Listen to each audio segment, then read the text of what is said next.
Recent గా నేను ఇక్కడ మా కడపలో కూడా పీసీ నెంబర్లు ఇస్తూ ఒక అతను వస్తే అతను బాగా నీట్ గా ఉన్నాడు, యూనిఫామ్ అది చూసి అడిగాను, ఏం చదువుతున్నావు, ఏమైనా చదువుకున్నావా అన్నాడు.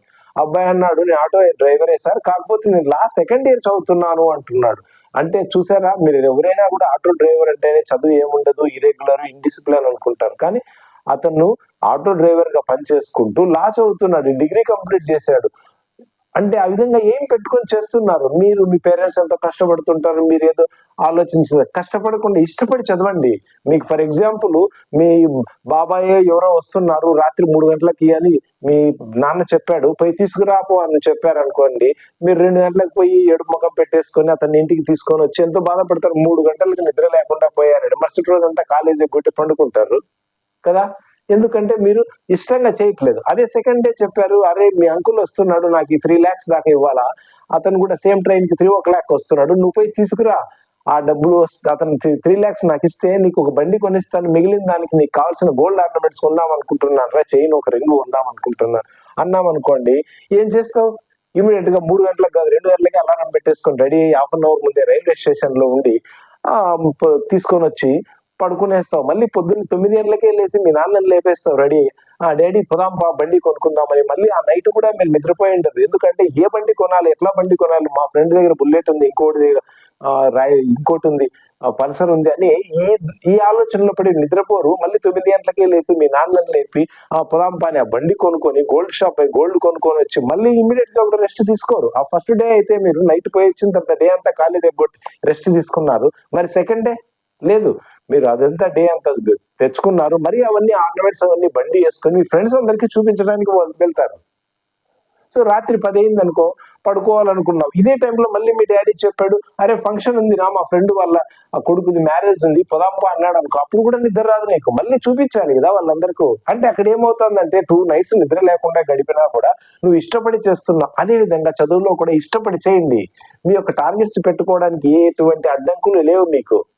మీరు ఏదైతే ఆలోచిస్తారో మీ బ్రెయిన్, మీ ఆత్మ అదే గైడ్ చేస్తుంది. ఫర్ ఎగ్జాంపుల్ నువ్వు హైదరాబాద్ పోవాలనుకున్నావు అనుకో, హైదరాబాద్ కి ఏ బస్సు ఎక్కాలి, ఏ రూట్ లో పోవాలి, ఎన్ని గంటలకు దిగాలి, అక్కడ ఎవరిని కలవాలి, టైం జడ్జ్ చేసుకోవడము, బస్సు ఏ బస్సు ఉంటుంది ముందే బస్ స్టాండ్ పోయి కనుక్కోవడం, ఇవన్నీ చేస్తారు. అదే మీ మీ పల్లెకి పోవాలనుకున్నారు అనుకోండి, ఆ పల్లె కన్నా పల్లె బస్సు, పల్లె వాళ్ళు బస్సు ఎన్ని గంటలకు వస్తుంది, ఎక్కడ అన్ని మీరు వెతుకుంటారు. అంటే మీ బ్రెయిన్ చెప్పేస్తుంది మీరు ఏం చేయాలనుకుంటున్నారు, దాన్ని బట్టి మీ బ్రెయిన్ గైడ్ చేస్తుంది. అదేవిధంగా మీరు ఐఏఎస్ కావాలి, సివిల్ సర్వీసెస్ కావాలనుకుంటే దానికి తగ్గట్టుగా ఎక్కడ కోచింగ్ సెంటర్స్ ఉన్నాయి, ఏ బుక్స్ చదువుతున్నారు అని అది చెప్పేస్తుంది. అంటే మీరు అనుకోవడమే తర్వాత ఇమ్మీడియట్ గా అది ఇంప్లిమెంట్ చేసేకపోవాలి.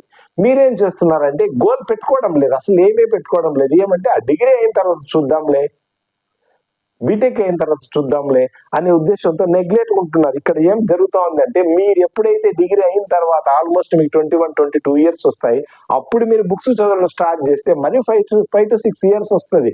దట్ 25 years కంటే ముందు మీరు బాగా ప్రిపేర్ అయ్యి ఒక గోల్ పెట్టుకుంటే నో డౌట్ సక్సెస్ అవుతారు. అట్లా కాకుండా బీటెక్ తర్వాత అయితే అప్పుడు ఓపిక కూడా ఉండదు, బుక్స్ వేసుకొని కూర్చోవడం ఇది కూడా. ఎందుకంటే దాదాపు మీ ఫ్రెండ్స్ అందరూ కూడా జాబ్స్ లో జాయిన్ అయ్యి ఉండొచ్చు, ఇంకొంతమంది వ్యాపారాలు చేస్తూ జాయిన్ అయిపోయి ఉండొచ్చు. సో ఈ విధంగా ఉన్నందువల్ల మీరు ఈ రోజు అయితే ఈయన ఎస్ఐ అవ్వాలనుకున్నాడు, ఇంకొకతను టీచర్ అవ్వాలనుకున్నాడు, ఇంకో ఏదో సంథింగ్ అవ్వాలనుకున్నాడు ఎప్పుడు ఆఫ్టర్ డిగ్రీ, కానీ ఈ రోజే ప్లాన్ చేసుకొని అట్లే చేసేయాలి. మీరు ఎందుకు శ్రీ చైతన్య నారాయణ చూడండి, ఆఫ్టర్ ఇంటర్మీడియట్ నీట్ రాయడానికి వాళ్ళు 7th నుంచే మెడికాన్ అని చెప్పేసి ఇక్కడ నుంచి సిలబస్ యాడ్ చేస్తూ కొంచెం కొంచెం చేస్తూ పోతున్నారు. మీరు అదే విధంగా ఏదైనా గోల్ ఇప్పుడే పెట్టేసుకొని కొంచెం కొంచెం ప్రిపేర్ అవుతూ పోవాలి. మీరు ఎన్నో చరిత్రలు చదవాలి, సైలెంట్ గా కూర్చుంటే కుదరదు, బుక్స్ చదవాలి, ఎంతో మంది హిస్టరీస్ చదవండి. మీకు జాన్ మర్ఫీ చూడండి, అతను ఒక మెడికల్ షాప్ లో పనిచేస్తాడు, మళ్ళీ ఒక చిన్న మెడికల్ షాప్ పెడతాడు, అది కూడా కాదని చెప్పేసి ఆర్మీలో జాయిన్ అవుతాడు, అక్కడ బీఫార్మసీ చేస్తాడు, ఎంఫార్మసీ చేస్తాడు, పిహెచ్డి కూడా చేసేసి ఆ తర్వాత ప్రొఫెసర్ అవుతాడు. ప్రొఫెసర్ అయ్యి బుక్స్ రాయడం చేస్తాడు. ఒక్కసారి అతను బుక్ రాస్తే కనీసం 5 to 6 countries లో రిలీజ్ అవుతుందంట. ఆయన హిస్టరీ ఒకసారి చదవండి. మరి ఒక మెడికల్ షాప్ లో పనిచేసి అతను ఆ విధంగా ఎట్లా ఎదిగాడు? ఇలాంటివి చాలా ఉన్నాయి, మనం ఎన్నో తెలుసుకోవాల్సింది. మన అబ్దుల్ కలాం గారు చరిత్ర చూసుకుంటే కూడా అతను వెహికల్ డ్రైవర్ 10th ఫెయిల్ అయి ఉంటాడు అని విన్నాం. 10th ఫెయిల్ అయి ఉంటాడు. అట్లాంటి వాడిని అతన్ని 10th కంప్లీట్ చేయిస్తాడు, డిగ్రీ కట్టిస్తాడు, డిగ్రీ కంప్లీట్ అవుతుంది, పీజీ చేయిస్తాడు, మళ్ళీ పీజీ చేయించి పిహెచ్డి కూడా ఇచ్చి డాక్టరేట్స్ ఇచ్చి ప్రజెంట్ ఒక కాలేజ్లో యూనివర్సిటీలో ప్రొఫెసర్ గా పనిచేస్తున్నాడు. అంటే ఎవ్వరు చదువుకొని ఏదైతే వాళ్ళు సాధించాలనుకుంటారో అది కంపల్సరీ సాధిస్తారు, దాంట్లో డౌటే లేదు. కష్టపడాలంటే ఇష్టపడి కష్టపడాలి. మీరు ఏదైనా చేయాలనుకున్నప్పుడు ప్రతిరోజు కనీసం ఎంత బిజీ అన్నా ఉండేది కూడా కనీసం 1 hour అన్నా కష్టపడాల్సిందే.